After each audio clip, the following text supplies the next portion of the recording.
Let's talk about it. The Dallas Mavericks lose another close game. This time they lose to the Philadelphia 76ers 116-108. This was a game that the Dallas Mavericks had to have. Now you might be wondering, how did they actually let this happen?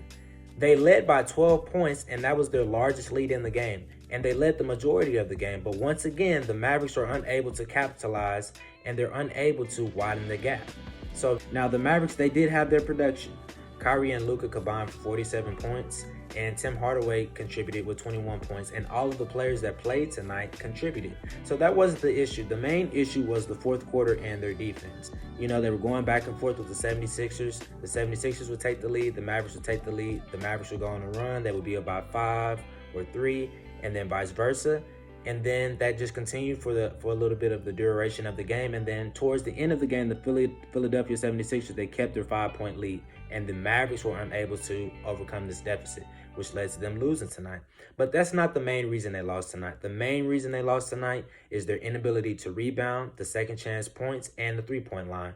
So the reason that the Mavericks are unable to win these close games is their inability to guard. And Joel Embiid and James Harden was not the reason that the Mavericks lost this game. It was the Philadelphia 76ers role players. Their role players and them hitting their threes, so Tyrese Maxey and Melton, and the other player that played tonight, Niang, that is the reason why the Dallas Mavericks lost tonight. Their inability to guard the three-point line. So if you see that a player is hitting threes, that means that you need to put a hand up and that you need to guard.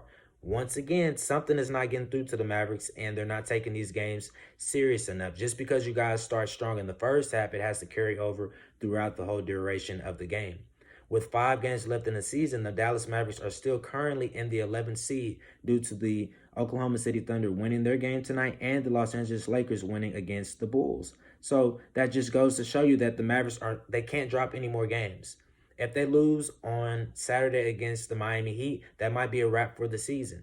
The Miami Heat, they have some pretty good players over there. They have Bam Adebayo, they have Jimmy Butler, and they have Tyler Hero. Those are some of their core players. So that's not going to be a cakewalk at all. The Dallas Mavericks are going to have to find a way to make some adjustments. And I would start by starting JaVale McGee instead of Dwight Powell.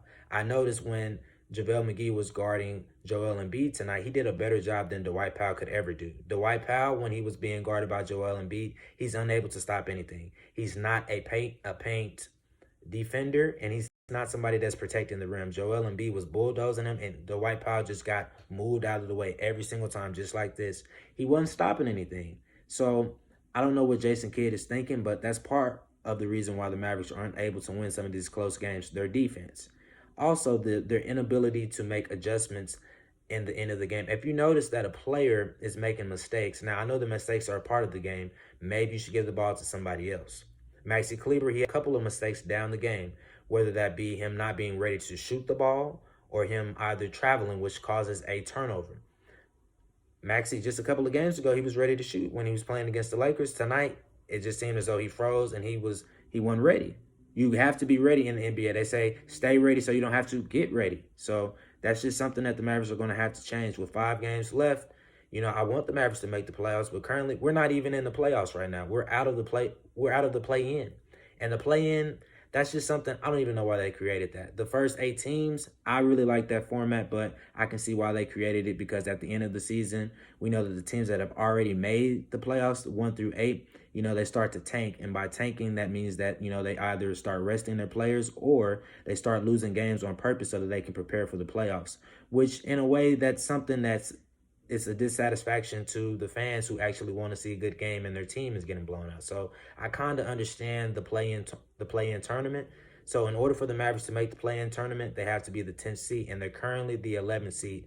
The games that they should have won, so those 2 games that they lost against the Charlotte Hornets, those 2 games that they lost against the Memphis Grizzlies, and that 25-point loss to the Los Angeles Lakers just a couple of weeks ago. These are all games that the Mavericks should have won.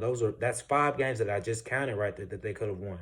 But no, they blow leads, and Jason Kidd doesn't make any adjustments. I guarantee you, the Mavericks that make the playoffs, he just might get fired. You have to stay tuned to see what's going to happen. Saturday, we play the Miami Heat. Hopefully, we can get a W.